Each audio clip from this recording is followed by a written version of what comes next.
তো সত্যি খুব সুন্দর সামনের থেকে। তারপরে গেছিলাম একটু সন্দীপ স্টোর্সে, কারণ ওখানে বনগাঁয় গেলে আমি বাধা, আর ওরা আমাকে চিনেও গেছে। তো আমি তো শ্যাম্পু নেব না, এই যে 1 লিটারের বড় শ্যাম্পু আমার বর দিয়ে দিল, তা ওরা একটা ব্যাগ দিয়েছে আজকে। তারপর অন্য একটা দোকানে গিয়ে কটা ক্লিপ নিলাম, এই একটা ক্লিপের দাম 55 টাকা নিয়েছে গাইজ। ক্লিপের দাম দিন যে পরিমাণে বাড়ছে, এদিকে মাথায় তো চুল নেই, কিন্তু তাও ছোট ক্লিপে আমার চুল আটকায় না, তার জন্যই বড় ক্লিপ নেওয়া। তো তারপরে চলে এসেছি একটা হচ্ছে ওড়নার দোকানে, কারণ ওখান থেকে আমি কিছু জিনিস নেব, সেটা হচ্ছে আমার ড্রেসিং টেবিলের উপরে পাতার জন্য এক রকমের ওই যে ওড়নাগুলো হয় না একটু গাটা, ওড়না ঠিক না, ওটাকে কি বলে, চাদরই বলা যেতে পারে, বা যাই হোক ওটাকে কিছু একটা বলে। তো ওইটাই নেব, ওই যে লোম লোম, ওই যে কাকু প্যাকিং করছে, তো এইটাই নিয়েছিলাম।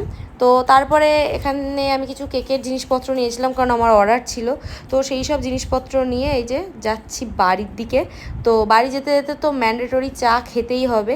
আর এই দেখো এত ভারী ব্যাগ, আরও অনেক কিছু নিয়েছিলাম, কিন্তু মেন যে জিনিসটা নেওয়ার জন্য আমি গেছিলাম সেটা হচ্ছে বেতের ঝুড়ি ফল রাখার।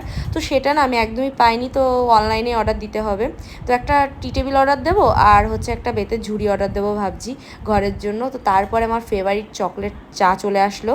তো ওই যে দুজনে মিলে চা খেয়ে নিলাম, আর তারপরে আর কি বাড়িতে চলে এসেছিলাম। কিন্তু ফল তো রাখতেই হবে, তো এই যে এই নর্মাল এই ঝুড়িগুলো কিনেছিলাম, কিন্তু আরও সুন্দর সুন্দর জিনিস কিনে তোমাদেরকে আমি আমার ঘরের ভিডিও দেবো। তো